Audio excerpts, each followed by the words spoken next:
Hello बच्चों, आज हम पढ़ने वाले हैं कक्षा 4 का हिंदी पाठ 2। जैसा सवाल वैसा जवाब। बादशाह अकबर अपने मंत्री बीरबल को बहुत पसंद करता था।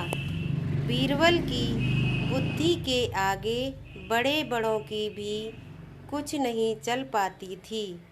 इसी कारण कुछ दरबारी बीरबल से जलते थे।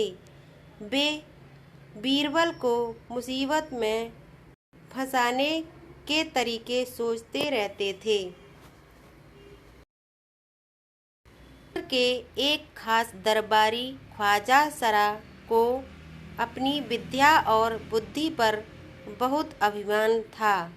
बीरबल को तो वे अपने सामने निरा बालक और मूर्ख समझते थे, लेकिन अपने ही मानने से तो कुछ होता नहीं। दरबार में बीरबल की ही तूती बोलती और ख्वाजा साहब की बात ऐसी लगती थी जैसे नक्कार खाने में तूती की आवाज़ ख्वाजा साहब की चलती तो वे बीरबल को हिंदुस्तान से निकलवा देते। लेकिन निकलवाते कैसे? एक दिन ख्वाजा ने बीरबल को मूर्ख साबित करने के लिए बहुत सोच विचार कर कुछ मुश्किल प्रश्न सोच लिए। उन्हें विश्वास था कि बादशाह के उन प्रश्नों को सुनकर बीरबल के छक्के छूट जाएंगे और वह लाख कोशिश करके भी संतोषजनक उत्तर नहीं दे पाएगा।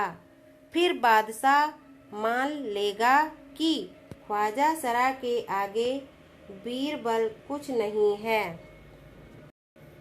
ख्वाजा साहब अचकन पगड़ी पहनकर दाढ़ी सहलाते हुए अकबर के पास पहुँचे और सिर झुकाकर बोले, बीरबल बड़ा बुद्धिमान बनता है। आप भी उसकी लंबी चौड़ी बातों के धोखे में आ जाते हैं। मैं चाहता हूँ कि आप मेरे 3 सवालों के जवाब पूछकर उसके दिमाग की गहराई नाप लें। उस नकली अक्ल बहादुर की कलई खुल जाएगी। ख्वाजा के अनुरोध करने पर अकबर ने बीरबल को बुलाया और उनसे कहा, बीरबल, परम ज्ञानी ख्वाजा साहब तुमसे 3 प्रश्न पूछना चाहते हैं। क्या तुम उनके उत्तर दे सकोगे? बीरबल बोले, जहाँ पनाह जरूर दूंगा, खुशी से पूछें। ख्वाजा साहब ने अपने तीनों सवाल लिखकर बादशाह को दे दिए। अकबर ने बीरबल से ख्वाजा का पहला प्रश्न पूछा, संसार का केंद्र कहाँ है?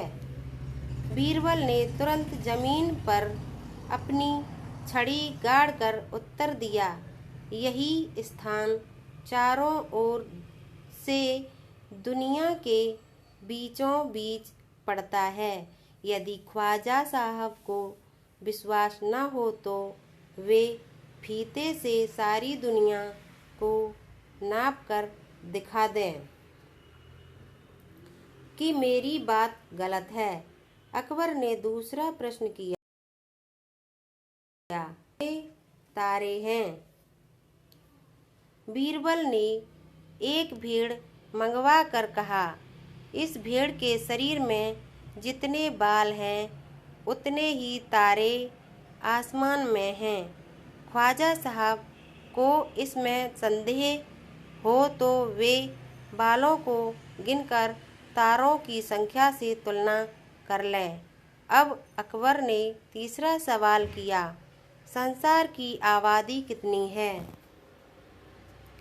बीरबल ने कहा, जहाँपनाह संसार की आबादी पल पल घटती बढ़ती रहती है, क्योंकि हर पल लोगों का मरना जीना लगा ही रहता है।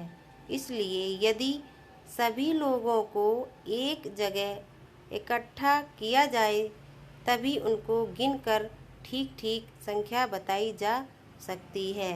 बादशाह तो बीरबल के उत्तरों से संतुष्ट हो गया, लेकिन ख्वाजा साहब नाक भौं सिकोड़ कर बोले, ऐसे गोलमोल जवाबों से काम नहीं चलेगा जनाब। बीरबल बोले, ऐसे सवालों के ऐसे ही जवाब होते हैं। पहले मेरे जवाबों को गलत साबित कीजिए, तब आगे बढ़िए। ख्वाजा साहब से फिर कुछ बोलते नहीं बना। Thank you.